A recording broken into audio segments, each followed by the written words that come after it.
This is Photographing the West podcast, the podcast for people who love to explore the western highways and byways while photographing the landscape and wildlife. And now here's your host, Kirby Flanagan. Hello, and welcome to Photographing the West, where twice a month we bring you interviews with interesting people doing interesting things.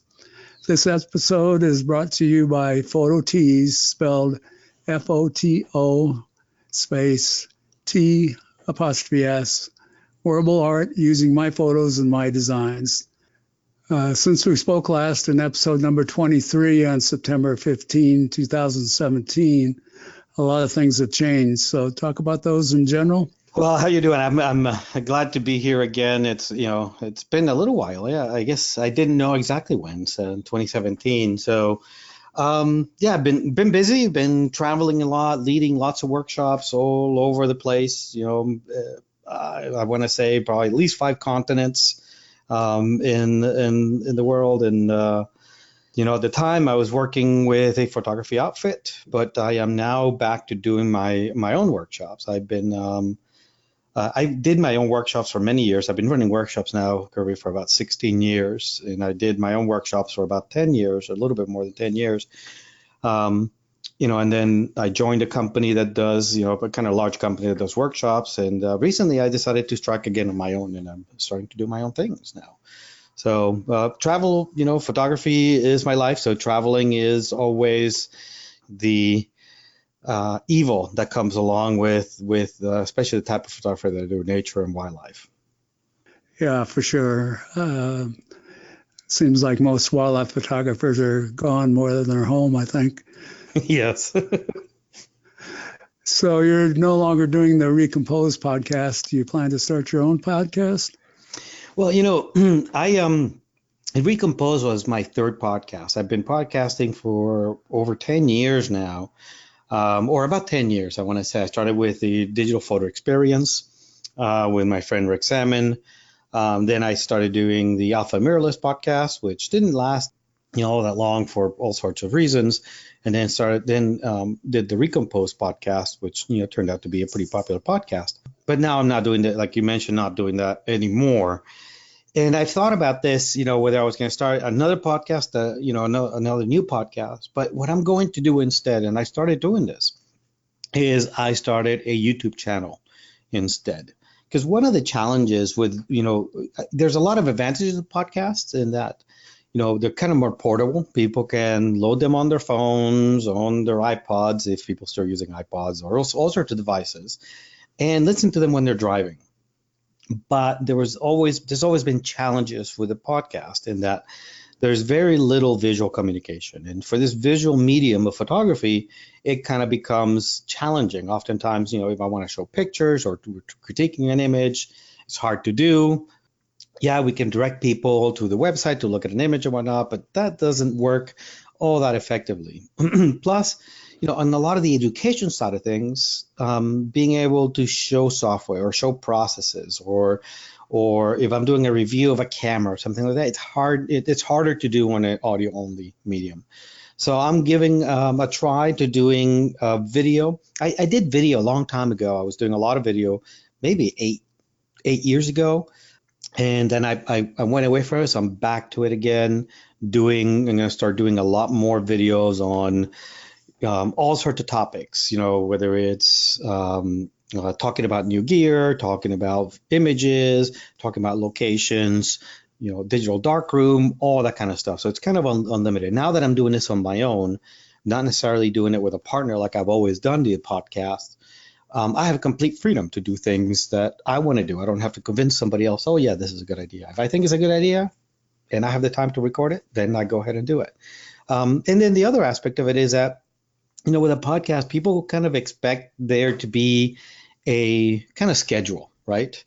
Twice a month or every week or whatever.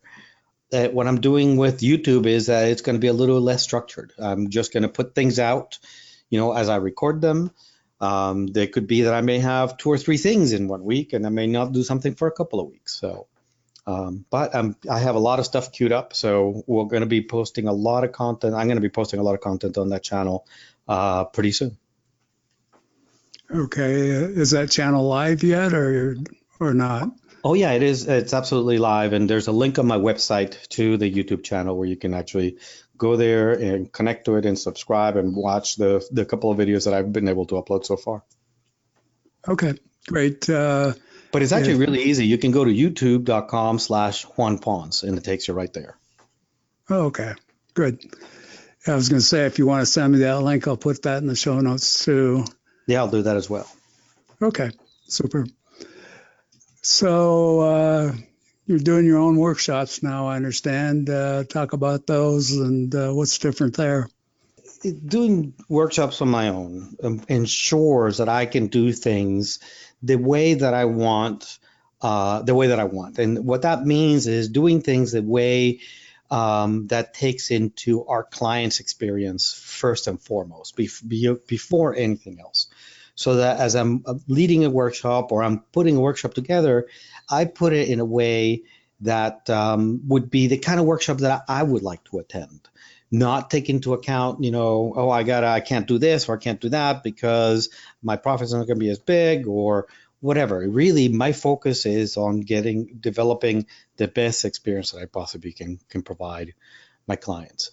I'm doing some of my old standby workshops, for example, Yellowstone. I've been doing winter in Yellowstone now for about 16 years. So I'm going to continue doing that because, not only is it a popular workshop, but it's, absolutely my favorite place to be anywhere in the world. Even though I've traveled to many, many places, Yellowstone still, draws me in, especially in the winter. Going to be doing Alaska, but I'm adding new stuff. I'm doing a trip this winter to Norway, to Lofoten for Northern Lights and winter landscapes, which will be really, really cool. And I'm developing, I'm doing Cuba as well, which I've been doing for the past few years. Even though it's not a nature, this Cuba is kind of my odd duck in my lineup of workshops because it's not a nature and wildlife, even though we do in this particular, for example, in this particular workshop that I'm doing in March, we do go to some national parks in Cuba. It's really more of a cultural trip. But, I'm originally from Puerto Rico. My first language is Spanish. And Puerto Rico and Cuba have a very strong affinity, and I have lots of friends that are Cuban. So I've developed a really good rapport and a really good, strong friendship with lots of people in Cuba. So I love going there, and I love showing people what Cuba is all about. But beyond that, I'm developing new trips as well. I have a new one, as I mentioned, to Norway, to Lofoten. I'm developing new trips to Ecuador, Costa Rica, and a few other places. So there's a lot more stuff that's going to be added to my website over the next 6 months or so. So keep an eye on that. Is Norway going to include polar bears or not? We may see them. That's not the focus of the trip.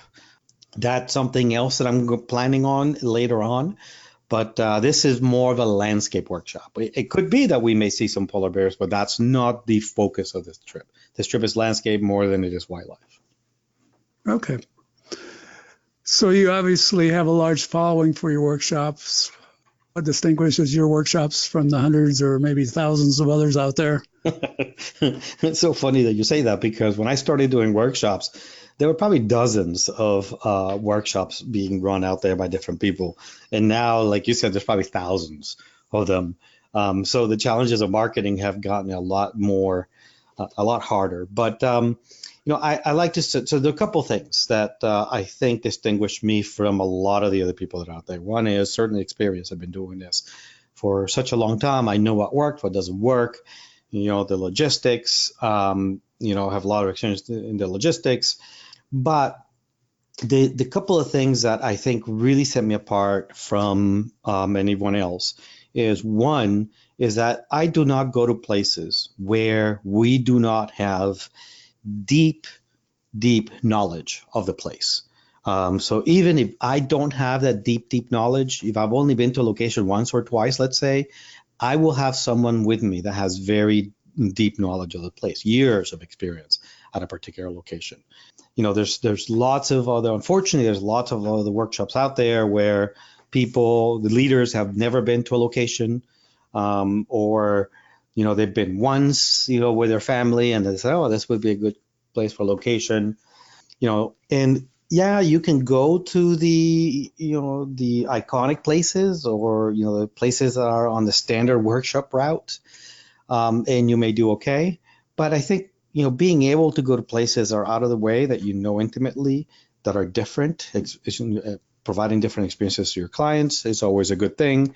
Plus, when things go south, if the weather's not cooperating, or location is closed for whatever reason, you need to have a deep knowledge of the place to pull a different location out of your back pocket on the fly and not lose a day when you're out in the field. It's hard enough when clients are traveling large distances, spending a lot of resources, a lot of money to get to a place, and you don't provide that good experience. So I think that's number one, is the fact that I take this very seriously. I only want to provide the best experience people can have, and that means knowing the places intimately when we go there. So that's number one. And number two is, like I said earlier, my focus is entirely on my client's experience.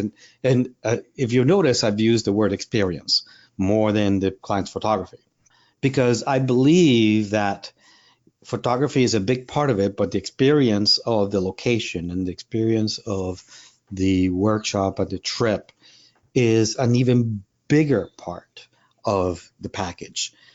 You could have been to a amazing location and had a terrible time. Your experience was terrible because, there were 50 other photographers, for example, next to you, or there were people in your shot ruining it. So for me, crafting the best experience, a good experience for people, is absolutely the most important thing. And I think that's the one thing that distinguishes me from all my, from all the other people out there. And I think that my clients sort of demonstrate that. On any given workshop, I have about 60 to 70% repeat clients, which is good. That means I'm doing something right, or at least I think I'm doing something right. Yeah, that sounds good to me. I mean, realistically, part of the package is keeping the customer entertained, and that requires experience in the area, as you say. Yeah, and the thing, there's also another thing that I want to mention to people to understand is that there's a big difference between a workshop and a tour, right? And you see a lot of people doing tours, a lot of people touting that they do workshops, and the big difference between the two is that a tour is that someone takes you to a place and they kind of point to, oh yeah, look right there, that's the place that you want to shoot from, and that's it. Whereas a workshop is really an instructional experience, in that I'm out teaching out in the field. When we go back to our hotel or to our lodging, during their downtime, we do image critiques. We do classroom sessions on editing or anything else that the clients may need. We go to dinner together. We hang out together, because it becomes kind of a fellowship, if you will, a group of people. It's not that I hope get to know each other. Out of my workshops, I've had lots of friendships have been forged. People travel together. I have people that come together in workshops. And I've even had, one marriage come out of a workshop. So, I think that's another difference, is that, when whomever you're going to go out with and do a workshop, I would recommend that you do a little bit of due diligence and first find out really about that person's experience with the location that you're going. And two, find out that, is this really a tour or is it a workshop? Are you going to learn why you're there? Is this person going to assist you, or they're there to shoot alongside of you and not help you at all? I've heard, as you can imagine, all kinds of horror stories about workshop leaders, being bothered when people ask them for help, saying, I'm here to shoot, you do your own, I took you here. Why not? That never happens with me. You're always, my focus is on making sure that you have the best experience possible. And I think that's the big difference between a tour and a workshop. Absolutely. Having experienced both is certainly a big difference. So moving on, you've done online classes in the past. Any plans to do more of those in the future? Yeah, absolutely. I think that Now I'm able to do things that I wasn't able to do before. So I'm not definitely going to do online classes not like I've done in the past, because the online classes I've done in the past have been very structured and have been through different companies that offer online instruction. I'm going to be doing two kinds of online classes. Some through my YouTube channel are going to be kind of tidbits of different parts of my workflow, or different parts of the photography spectrum, if you will. That will be on YouTube. And then I'm going to do, I guess, a little bit more formal online classes that are going to be really tailored to clients' needs, as opposed to putting something out generic that you hope a lot of people will like. What I hope to do is to build a class that's tailored to specific interests of a group of people.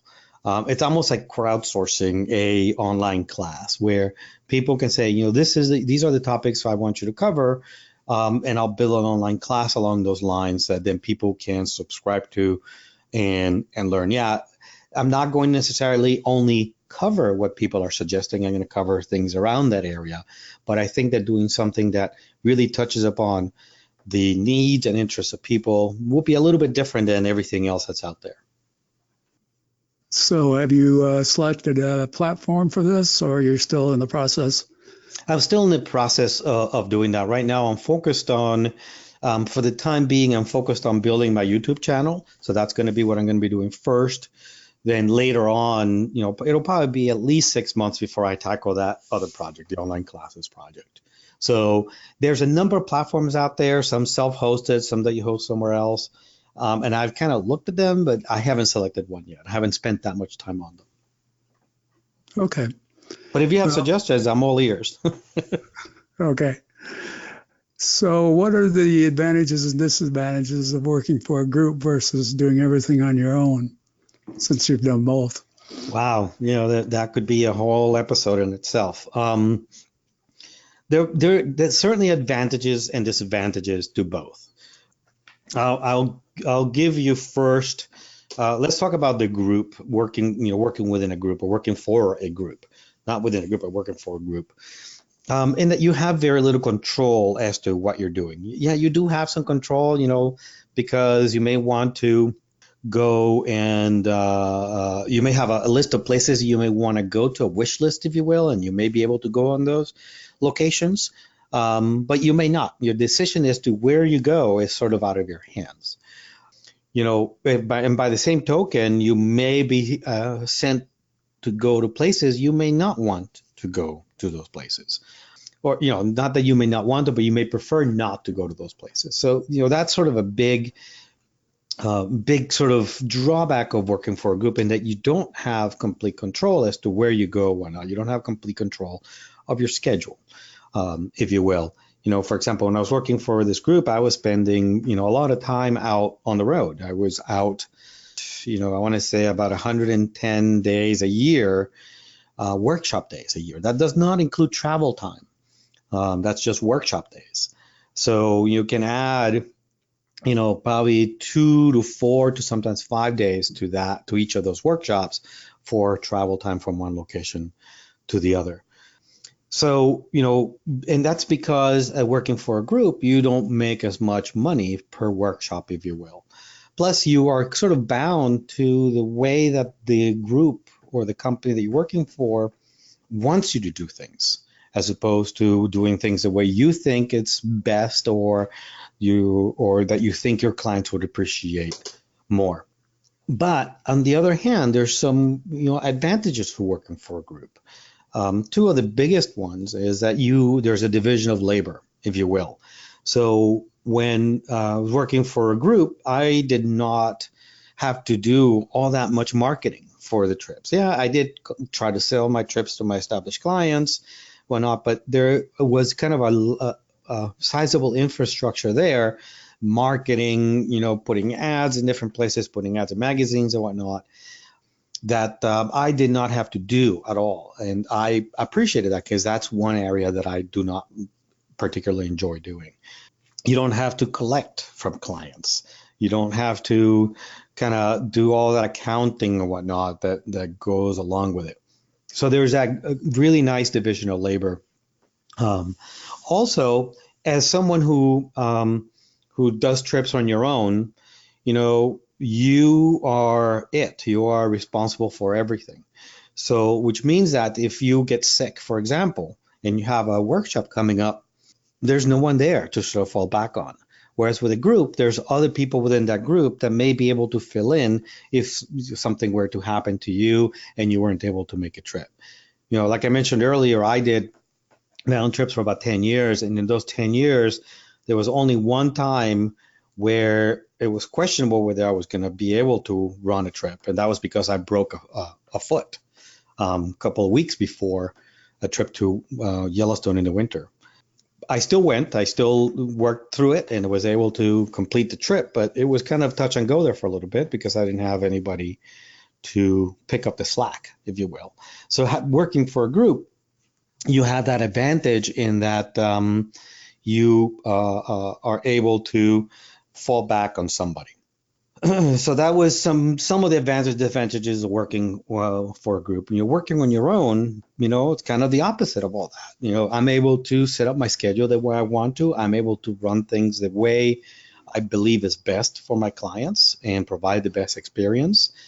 I'm able to decide when to go to a location. I'm able to decide how long to be at a location and what the route and what the schedule is within the workshop. It's all under my control, which is very nice, but that can also be a disadvantage because that's all things I have to plan. That's a lot of planning that needs to take place. So it's challenging from that perspective because there's a lot more work that you need to do as a sole proprietor or as a individual running your own workshop organization. I got to deal with insurance, business insurance. I have to deal with permits from the parks. I have to deal with accounting. I have to deal with marketing. I have to deal with customer acquisition, billing, website development, everything I have to do. I may be able to hire some people to help me in different areas, but, part of the experience of running your own business is, being able to, develop your own skills and bring your own skills to bear to develop a company that's really your own. And that's what I like to do. So I kind of enjoy parts of that aspect. I enjoy the logistics. I enjoy developing new locations. I enjoy scouting new locations. But there are other things I don't enjoy, like the marketing aspect of it. I don't particularly enjoy. So it can be a little bit challenging from that perspective. Now you have to decide, what works best for you. If you're someone that's just starting to do this, working for a group can be a lot easier. Be hard to get into a group because they may want somebody with experience, obviously. Not having a following or not having a marketing platform, so to speak, or a client base can be difficult when you're starting. If you're in a group, that may become a little easier to do. So you really have to figure out, what works best for you. And I don't regret having joined the group, but I think in the end, it's really all about, doing what you think is right. And this is, I think, the right thing for me. You mentioned all those things that you have to do to run a business. Are you doing all those things on your own, or do you have a staff to help you, or how's that work? Well, at this point, because I'm sort of early on in starting this process of restarting my company, so to speak, I'm doing a lot, the vast majority of this stuff on my own. I do have a few people that I have expressed interest in joining me and helping me in that. I may hire some people to do some of that. For example, I will definitely be bringing in some people to. I'll be hiring some people to help me with marketing and advertising and things of that schedule.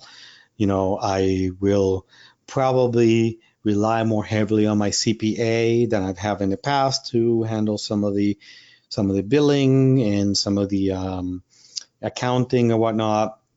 And and eventually, may bring some people in to help me. Now, in a lot of the workshops, I have an assistant. I have people that I bring with me. So I'm not entirely doing this on my own. I still kind of the boss and running the show, but I still have assistants that may come in and help me there. And, and as to how I've gone about doing that, it's, I was an engineer, a systems engineer, computer engineer before the photography. And actually, well, I shouldn't say that. I was a photographer before that.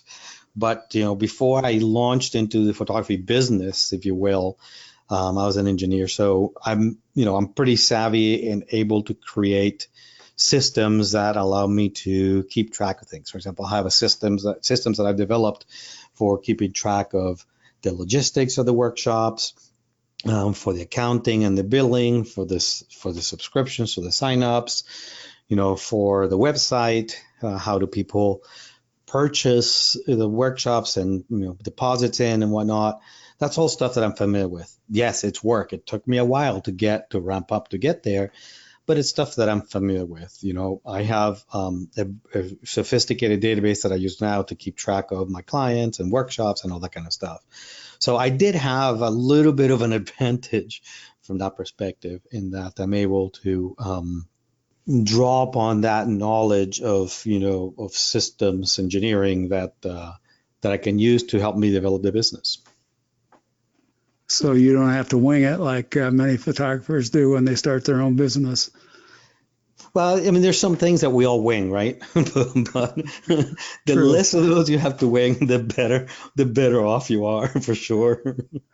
So are you planning to remain a solo photographer, or do you plan to start your own group? That's a good question, and one that I've been asking myself. Before, when I was in systems engineering, I started off as an engineer. But as I moved throughout my career, I kind of moved more and more into management, and I was CTO of a number of different companies. I'm used to leading teams. I'm used to having people, working with people, and certainly that has helped me in developing my own workshop company. In that I know what works and what doesn't work. And along with that decision, a business decision is, whether I want to remain solo or do I want to start my own group, like I did, like the group that I used to belong to. And that's a question I'm kind of still debating. Again, there are advantages, disadvantages of both. I think that working with a guy, I would enjoy tremendously working with a group of people again. But at the same time, there's a responsibility that goes along with that. And I'm not sure that I want to handle or deal with that responsibility on my own at this time. So, one of the things that I've considered doing is opposed to starting, my own group. And I guess when you ask that question, I read that as, my group that I own, and I sort of hire out some of the, some of the workshop leaders. What I've been toying more with or debating more with, and I've actually written kind of business plans around this or whatnot, is whether instead of building my own company, it's actually building like a co-op, if you will. Try to get together a small number of photographers, which all participate and all are part owners of this group. So they all have a say, they all have a stake in the success of the group. And I have a number of people that have expressed interest in that, but I'm still debating whether that's something that I want to tackle or not.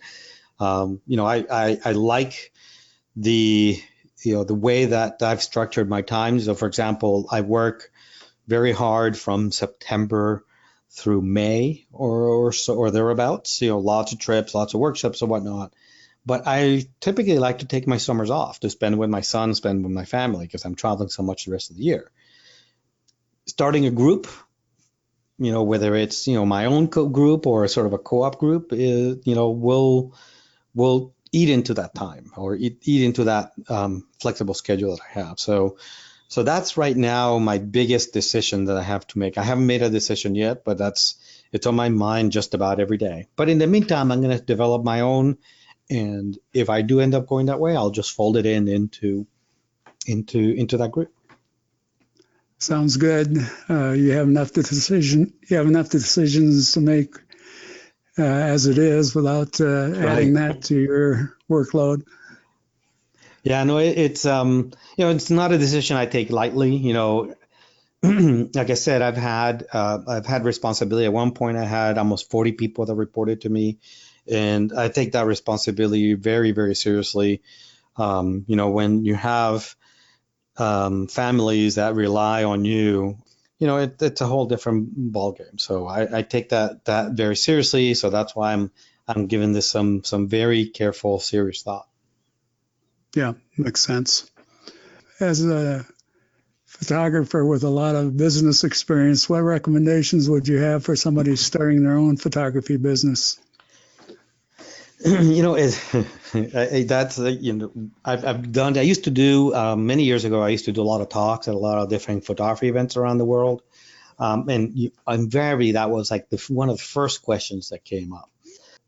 And my answer is, even more so now than it was back then, is to think really hard about whether that's something that you want to do.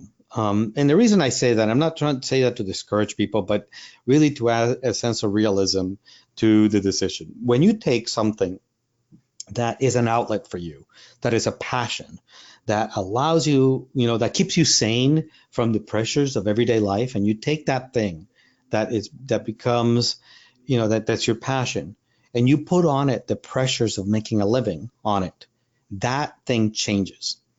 Plus, you also have to think about that you no longer have that outlet.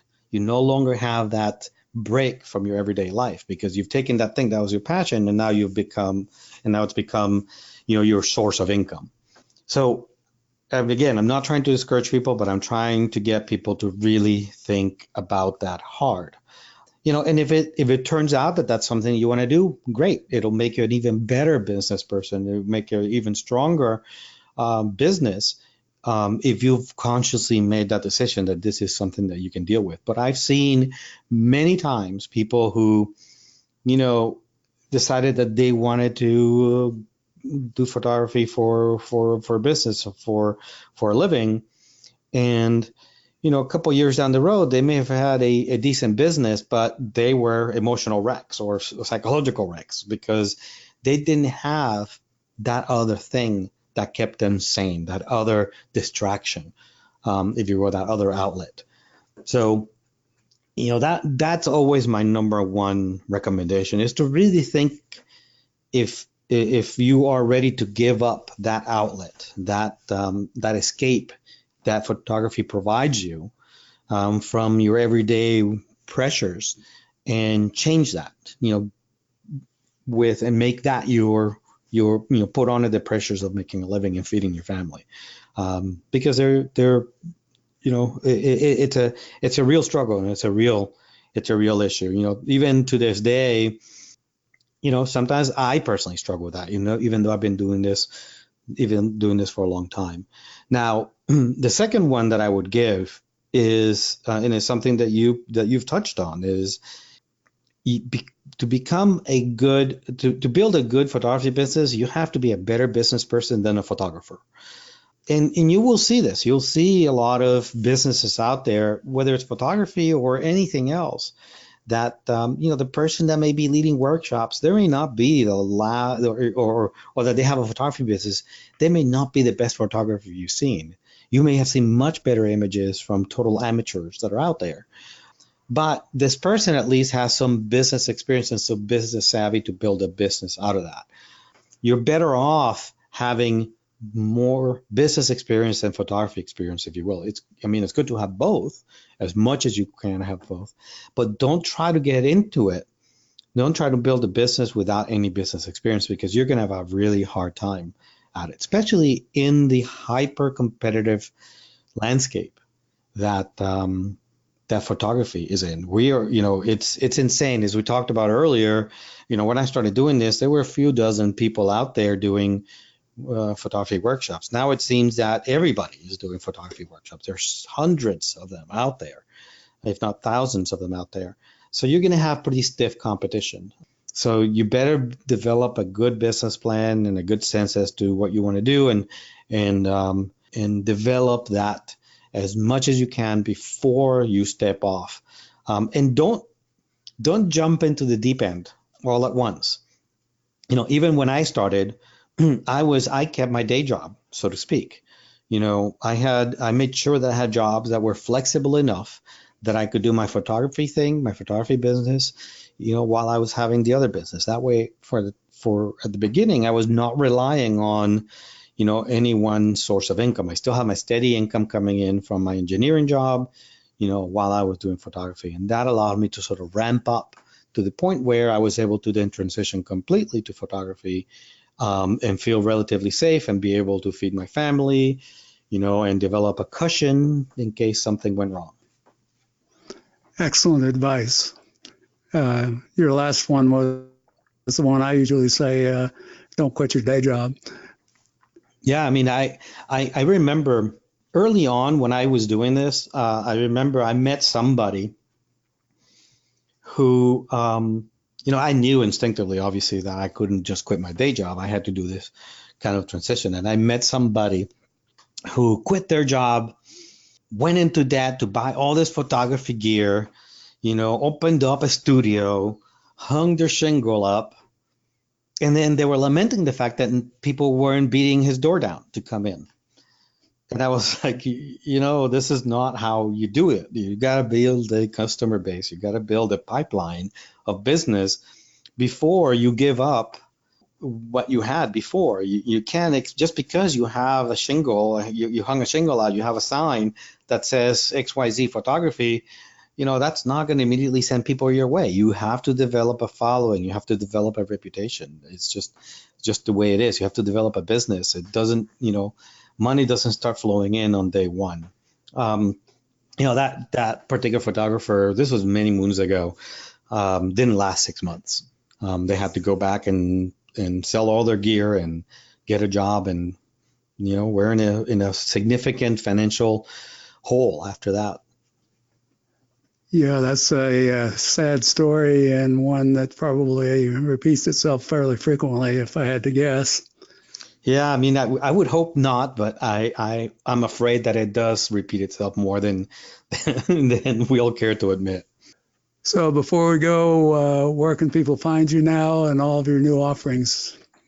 So there's always, the best place is going to be on my website at juanpons.org, or on Facebook. I'm actually pretty active on Facebook, so you can search for me there, juanpons.org.